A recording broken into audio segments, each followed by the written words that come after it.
কি পড়ছিলাম, শি আর ইয়া একসাথে বসাইলে কি হয়, সা, হ্যাঁ তাই না?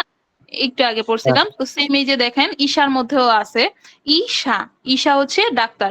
এখানে দেখেন শির পরে যে ইয়াটা দেওয়া আছে এটা ছোট ইয়া, ছোট ইয়া, তাহলে শির সাথে যদি ছোট ইয়া বসে সেটা হয়ে যাবে সা। তা ঈশা, ঈশা হচ্ছে গিয়ে ডাক্তার। তারপর হচ্ছে নিচেটা দেখেন, নিচে 15 নাম্বার যেটা আছে কেনকিউসা। আচ্ছা আমার স্ক্রিন কি দেখাচ্ছে? জি ম্যাডাম, দেখা যায়। আচ্ছা ঠিক আছে, দেখেন কেনকিউসা, কেনকিউসা, বুঝতে পারছেন? কেনকিউসা।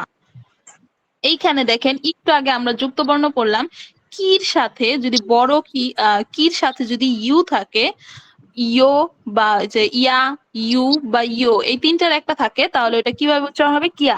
অবশ্যই সেটা হতে হবে কি বড় হাতের সাথে ছোট, মানে আমরা যে নরমালি আমরা বড় হাতের অক্ষর ছোট হাতের অক্ষর পড়ি না, ওরকম টাইপের। কির সাথে যদি ছোট করে ইউ লেখা থাকে সেটা উচ্চারণ করতে হবে কিউ। তার কিউ মানে কি হলো, কেন কিউ সা, কেন কিউ সা। এখানে দেখেন উচ্চারণ হয়েছে, এখানে কিউ হবে, কিউ কেন হবে, এখানে উ আছে একটা, দেখেন উর পরে একটা উ দেওয়া আছে, তার মানে এটা একসাথে উচ্চারণ করতে হবে কিউ।